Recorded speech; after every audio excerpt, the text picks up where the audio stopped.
예, 여러분 안녕하십니까. 이제 세 번째 주제 첫 강의, 그러니까 저로서는 이제 마지막 강의인데요. 이번에는 수원시 주민자치 활동을 중심으로 한번 얘기를 풀어볼까 합니다. 먼저 옛날 얘기부터 좀 잠깐만 해볼게요. 그래야 오늘 시대의 변화가 어떻게 왔고 무엇을 해야 될지의 방향을 좀 여러분들께서 빨리 알아두실 수 있을 것 같아서 제가 정리를 좀 해봤습니다. 자, 조선시대 그리고 조선말 일제강점기 정부 수립 단계, 군사독재 시절, 그리고 민주화 이후, 그리고 현재 이렇게 좀 제가 임의적으로 나눠봤습니다. 자, 조선시대 여러분들 대표적인 우리 지방자치라고 말할 수 있는 게 이제 향약이라는 게 있습니다.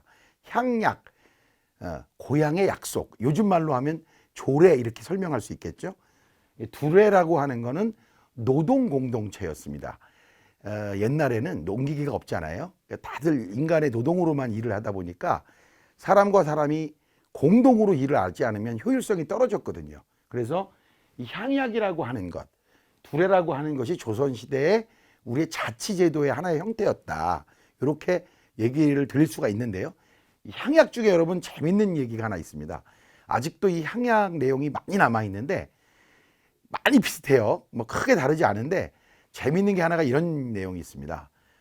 남녀가 길에서 만나면 서로 내외해야 한다. 뭐 이런 규정이 있어요.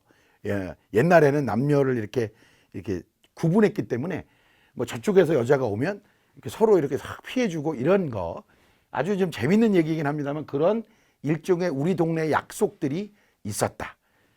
조선 말로 오면요, 여러분 민회라는 게 구성됩니다. 좀 생소하실 텐데요.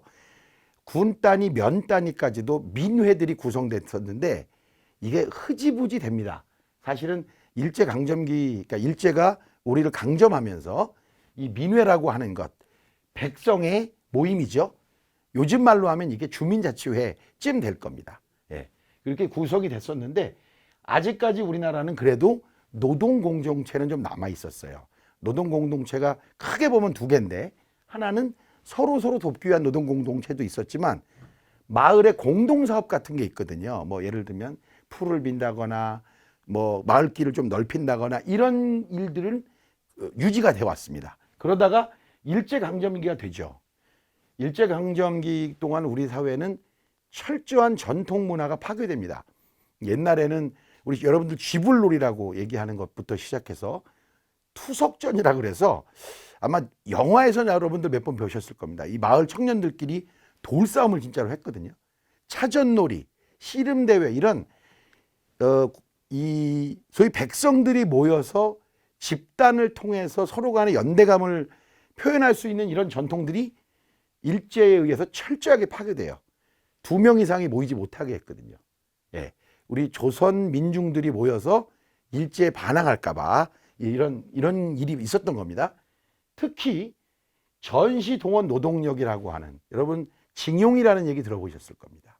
예, 일제가 강제로 우리나라 사람들을 데려다가 노동을 시키거나 또는 그 당시에 막 모든 뭐 쇠붙이 하나라도 다 뺏어가는 이런 이 전시동원 노동력 체계가 있었죠. 그리고 바로 이제 정부 수립, 제대로 된 정부 수립이 있으면서 헌법적 지방자치가 선포가 돼요. 우리나라 재헌헌법, 정부가 수립되면서 처음으로 만들어진 헌법에는 지방자치 조항도 있었고요.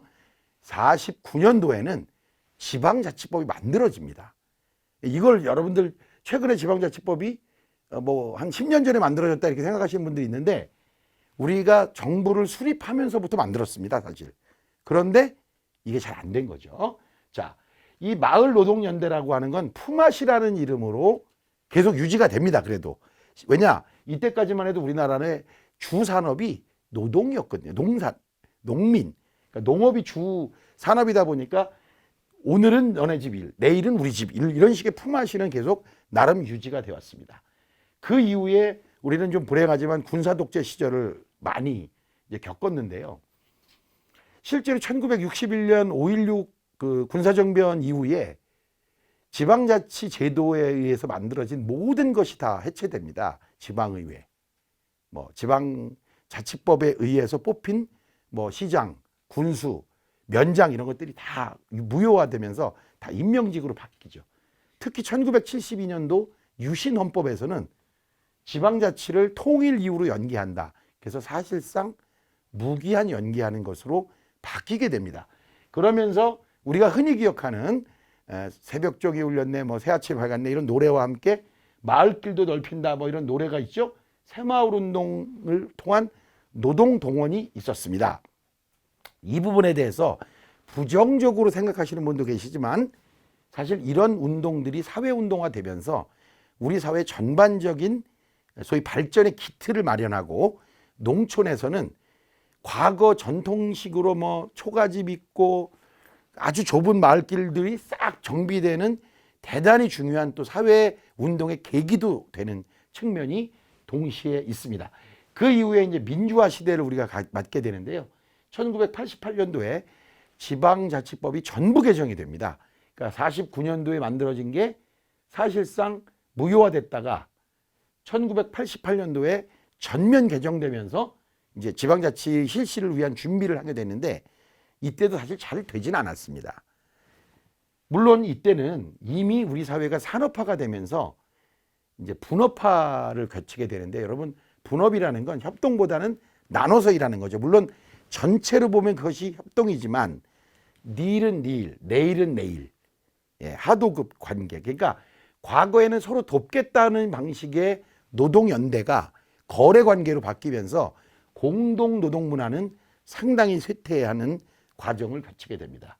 이런 과정에서 오늘날 이제 현재에 이르는데요. 이러한 향약부터 쭉 진행되어 온 것이 이제 드디어 주민자치단체, 주민자치단체로 격상되고 실질화되고 주체화되는 과정을 겪게 되는 거고요.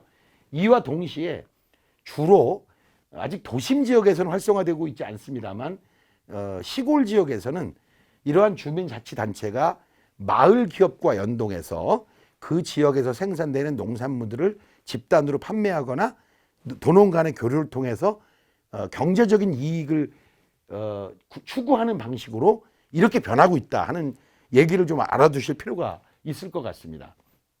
아까 제가 주민자치회 실시 과정에 대해서 동사무소 시대 주민자치회 이렇게 설명을 드렸었는데 자 1999년까지 특별한 차별성이 없었습니다. 그러다가 주민자치회 시범사업이 우리 수원이 세 개 동이었군요. 죄송합니다. 3개 동에서 8개 동으로 확대되는 게 이제 2013년부터 내년까지 이렇게 확대가 되고요. 2021년 이후에는 44개 동 전체가 주민자치회로 전환됩니다. 여기서 여러분들 보세요. 특별한 차별성이 없다는 얘기는 뭘 말해요? 이때는 정부 지침, 중앙정부가 하라는 대로만 했기 때문에 특별한 차별성을 만들 수가 없었던 거고요. 이때부터 각 동별로 특별한 사업들을 하게 됩니다. 예컨대 수원시 송죽동의 경우에는 안심마을 이런 프로젝트를 한다든가 그 동네에 맞는 그 동네에서 필요한 이런 사업들을 이게 보이게 되는 거죠. 앞으로 주민자치회로 전면 전환되는 2021년 이후에는 44개 동이 좋은 프로그램은 같이 공유하겠지만 우리 동네는 이게 더 필요해 라는 것들은 아주 특별한 사업들로 전개될 거라고 저는 봅니다. 왜? 주민들이 필요로 하는 것이 주민자치회 사업의 핵심 내용이기 때문에 그렇습니다. 자, 수원의 주민세 환원 사업이라는 게 있습니다. 주민세 인상분 환원 사업을 2017년부터 시작했는데요. 비하인드 스토리를 좀 말씀드리면 이 주민세 인상분을 우리 주민들에게 돌려주자라고 하는 처음 얘기가 나온 게 이로부터 5년 전인 2012년이었습니다. 그런데 문제는 수원시가 이런 아이디어를 내도 제도가 바뀌지 않으니까 이걸 실제로 할 수가 없었어요. 그래서 2012년부터 16년까지는 아이디어와 이걸 어떻게 실제로 할 수 있느냐 하는 논의의 기간이었어요. 근데 앞으로 지방자치 또는 이 자치분권이 잘 되면 그런 아이디어가 바로 현장에서 실행이 돼야 정상인데 우리는 그런 과정이 없었던 겁니다. 그래서 2017년부터 여러분들이 균등할 주민세로 내는 게 있습니다. 세대주 분들이 한 5천 원씩 내는데 지금은 아마 약간 인상돼서 10,000원 정도 낼 겁니다. 이 내는 돈을 바로 그 주민들이 주민자치회에서 쓸 수 있도록 환원을 시작하는 거죠. 아직까지는 제도적인 문제가 조금은 남아 있습니다. 여러분들 최근 뉴스에서 보셨을지 모르지만 지방자치법 전부 개정안이 국회에서 통과가 돼야 이런 것들이 좀 더 힘을 받을 수 있습니다. 예, 작년 2019년부터는 8개 시범동에서 주민세 스마일 사업이라는 것이 시작됐고요. 올해부터 주민참여예산제와 연계되도록 돼 있습니다. 여기서 여러분들께서 좀 현장에서 꼭 알아두셔야 될 게 있는데, 기존에 우리가 주민자치회로 전환되기 이전에도 각 동별로 뭐 9개에서 10개 사이에 자치단체들이 있었어요. 그러니까 예를 들면 뭐 새마을 뭐 지도자협의회, 부녀회, 뭐 방위협의회, 체육진흥회 뭐 이런 식의 이제 자율적인 단체들이 여러 개가 있거든요. 근데 이런 단체와 주민자치회 간에 어떤 관계를 맺어야 되는지가 사실은 현장에서는 되게 중요한 과제입니다. 이와 똑같은 크기로 각 동에서 하고 있는 사업들이 있어요. 마을 만들기, 주민참여 예산, 또 요즘에는 동사회보장협의체 뭐 이런 사업들이 있는데, 바로 올해부터 수원시는 주민참여 예산제를 8개 시범동에서 이 주민자치회와 연계사업으로 운영하기 시작한 겁니다. 제가 뭐 이게 이론적으로 이게 옳다 이런 거보다 현실적으로 계산해 보면 주민참여 예산뿐만 아니라 지금 현재 마을 단위, 동 단위로 지금 진행되고 있는 사회복지보장, 사회보장협의체 또는 각 이 직능단체들도 결과적으로는 이런 주민자치회로 묶일 수밖에 없거든요. 이제 당장은 아니라 하더라도 장기적으로는 그렇게 갈 텐데, 저는 이런 식의 주민참여 예산제를 이 주민자치회 운영과 함께 묶어놓은 이 수원시 사업은 매우 바람직하다, 이렇게 말씀을 드리겠습니다. 자, 각 지역별로 주민자치회 사업을 좀 보겠습니다. 이걸 다 설명드리기는 어려워도, 자, 송죽동에 심장제세동기 있습니다. AED라고 그러죠. 이렇게 배란간에 쓰러졌을 때 가서 이렇게 심장을 뛰게 해주는 이런 것들을 설치한다거나, 주민소통 게시판을 했다거나, 또는 아름다운 등굣길 환경 정비라든가 이런 하늘정원 설치, 또 화단 조성 이런 것들인데, 여러분들 이 마을 만들기 프로그램에 보면 대부분이 벽화 또는 화단 가꾸기 이런 걸 제일 많이 하거든요. 근데 사실 마을 만들기에서 예쁜 길 가꾸어라 또는 담장을 예쁘게 칠해라라고 하는 것이 아니라, 주민자치라고 하는 커다란 그릇을 잘 만들기 위해서 옆집 주민과 내가 한번 이렇게 만나서 소통하고 같은 일을 해보는 것이 더 큰 의미가 있거든요.